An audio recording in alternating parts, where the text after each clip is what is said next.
Tila praning o paranoid na itong si Pangulong Marcos Jr. at ito'y kaugnay ng mga sinasabing banta ng destabilisasyon. Yan po ang naging pahayag ni Vice President Sara Duterte at ayon po sa kanya, talagang siya nga ho, wala ho siyang ginagawa pero talagang paulit-ulit po na inaatake ng administrasyon ang Vice Presidente.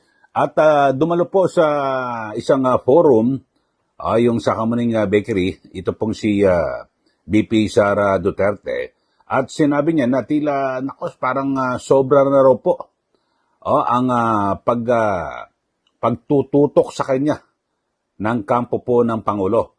Ang sabi nga ho, ikunento ni VP Sara Duterte na kahit saan daw siya magpunta, tinatanong kung ilan ang kasama. Tapos kapag may opisyal ng gobyerno na bumisita sa kanyang tanggapan o kahit saan, basta nakausap po si VP Sara, agad na tinatanong bakit, anong ginagawa niyan? Okay, Inday Sara. So, yun po, ayon po kay Duterte, yung mga ganitong ugali ay tanda ng paranoia o insecurity. So, insecure di umano, ito pong si Pangulong Marcos. At kasi, ang sabi niya, talagang kapag ang tao ay may bisyo, ay nagiging paranoid at insecure. Kayo ho, anong masasabi niyo ho rito mga kababayan? At kasi, sabi ho, walang nagsasabi na patalsikin si Pangulong Marcos Jr. Ang mga panawagan ay mag-resign. Iba ko yung pagpapatalsik at yung pag-resign. Yung pag-resign, voluntaryo na mabibitaw ito pong si Pangulong Marcos Jr. Samantalang patalsikin, yun, talagang gagawa ng pamamaraan kung ano man na talagang pwersahang mapatalsik, mapaalis sa pwesto. Ito pong si Pangulong Marcos Jr. Kasi ito ang tugon ni VP Sara sa binabanggit ni Marcos Jr. na politika raw ho yan, itong mga isyong ito sa flood control at pilit daw po siyang idinadawit. O yun. Ito, pakinggan ho natin mga kababayan ang pahayag mismo ni VP Sara Duterte kaugnay ng kanyang binabanggit na nako, paranoid. Ito'y uri ng paranoia. Sa ibang tawag ho natin, praning. Ito pong si Pangulong Marcos Jr. Okay, panoorin. Pakinggan niyo ho, mga kababayan. Walang nagsasabi na oust Marcos. Ang merong mga grupo na nagsasabi resign. Yun lang ang the most na sinasabi ng mga tao. At nagtataka ako sa administrasyon, bakit nila sinasabi na destabilisasyon ang pagpapahayag ng mga tao sa galit nila. Kasi hindi yun destabilisasyon. Yun ay freedom of speech and expression. So kahit man mag-rally ang mga tao araw-araw sa EDSA, hindi destabilisasyon yan. Freedom of speech and expression yan. Pagpapahayag yan ng galit mo, paghahanap yan ng accountability, ng transparency sa administrasyon, sa gobyerno.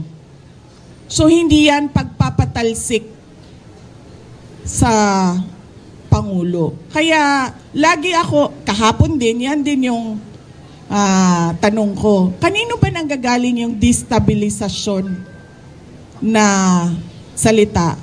Sa administrasyon. Kasi, duda ko, natatakot sila sa posibleng mangyari sa kanila.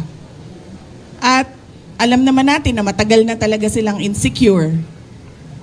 Noong kampanya pa lang, madami na akong kwento ng yung panggigipit nila sa campaign team ko. So alam ko na noon, at yung mga pinagsasabi ni Lisa Marcos noon pa. So alam ko na insecure. Alam na natin na insecure. Siguro takot. Kaya nila nasasabi may destabilisasyon. Kasi takot sila. Kasi totoo yung sinasabi ng mga tao na ginagawa nila. Hindi nila ma-deny kasi nasa papel 'Di ba? Nakikita mo sa budget ang nangyayari. So hindi ma-deny, so takot. Paranoia siguro Kasi 'di ba pag ikaw ay hindi siguro, paranoia talaga 'yan. Unang-una, insecure, pangalawa takot, pangatlo paranoia. Kasi ang tao na may bisyo, nagiging paranoid. Na magbibigay lang ako ng example, pinapa-explain ng mga departamento kung saan ako pumupunta at bakit matagal ako sa isang lugar. Ganun na yung papel na umiikot sa loob ng gobyerno. Yan ang politika. 'Di ba? Magtatanong sila, anong ginawa ni Inday Sara doon? Ilang oras siya? At sino ang mga tao doon? At yung mga kawani ng gobyerno na nandoon, ipa-explain bakit sila nandoon. Ganun yung galawan sa loob ng Office of the President. So, makikita mong medyo paranoid. O, yan po ang pahayag ni VP Sara Duterte. So talagang kahit saan daw siya magpunta, talagang yan po sa Office of the President, ganun daw po ang galawan. Anong ginagawa niya, no? Ni Inday Sara sa ganyan. So, ibig sabihin, planning ka, mga kababayan. So, yun po ang sabi ni VP Sara.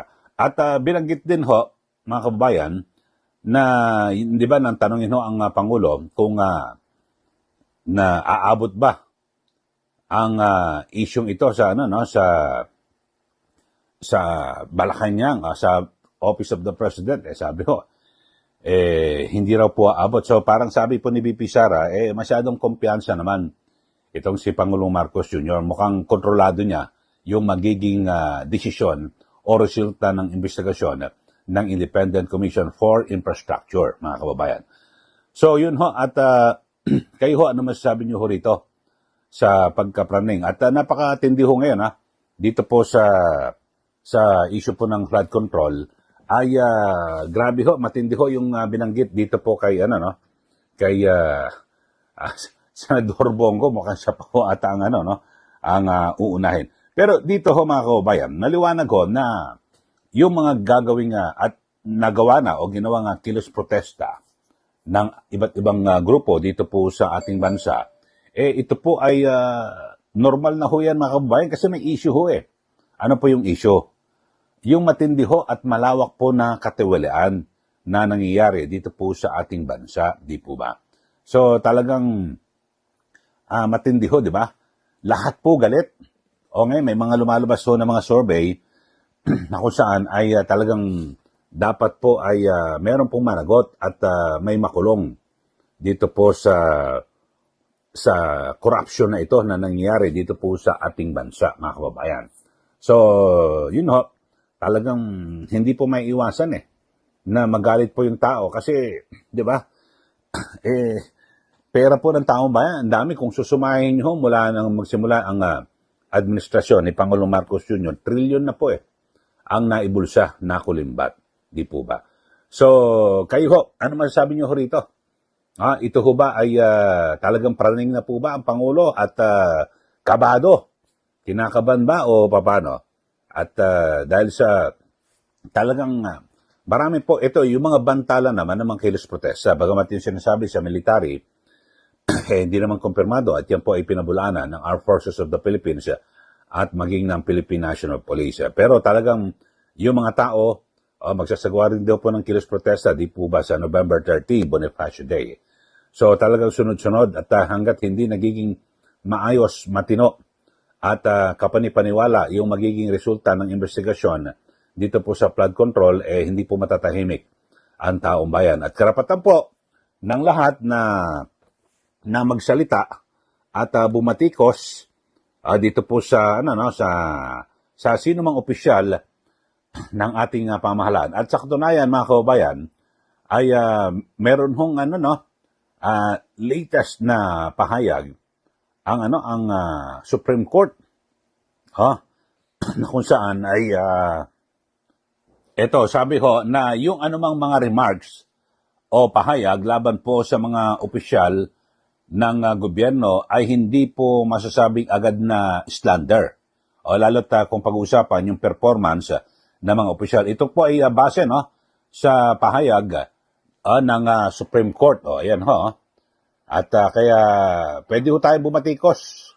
O, at lalo't kung sa performance ng mga opisyal ng gobyerno, yung pinag-uusapan. Sabi po ng Korte Suprema na yung mga remarks, mga pahayag, mga batikos laban po sa mga public officials ay hindi po kinukonsidera na slander kung performance po pag-uusapan yung trabaho ng mga opisyal dahil sa ito po ay bahagi ng free speech empowers the public in holding officials accountable. Ayun.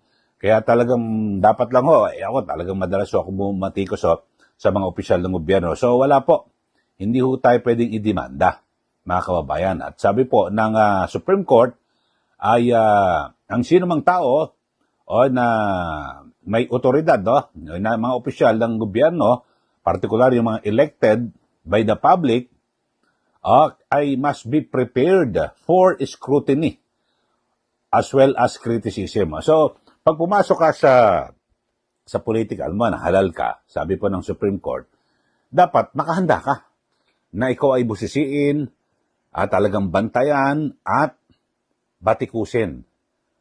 Yan po mga kababayan. Wala pong lugar na magiging sensitibo o balat sibuyas sa public service. So yan po ang sinasabi ng Korte Suprema. So, di ba? Malayang pamahayag. Kung ayaw nyo masisita, ayaw nyo mabatikos yung mga opisyal ng gobyerno, wag ko kayo pumasok sa public service. Yan po sabi ng Supreme Court. Okay, so kayo po mga kababayan, ano po masasabi nyo rito? Sabi po ni BP Sara, nako, parang napapraning na ho si Pangulong Marcos Jr. at di umano ay sabi niya, ito na nga, pag may bisyo ka, talagang paranoid ka at insecure. Kasi hindi raw po may tatago Ito hong issue po ng corruption, lalo na yung sa budget, kasi may papel Di ba, andyan kung paano ninakaw yung pera ng taong bayan at base po sa mga, sa iba't ibang mga pananaw, dapat may pananagutan dito ang Pangulo kasi siya po ang pumirma para maging ganap na batas. Kasi kung hindi niya pinirmahan yan, wala yan. Wala, hindi po magiging batas at hindi po may implement at hindi mailalabas yung pondo ng bayan. Okay, so sa mga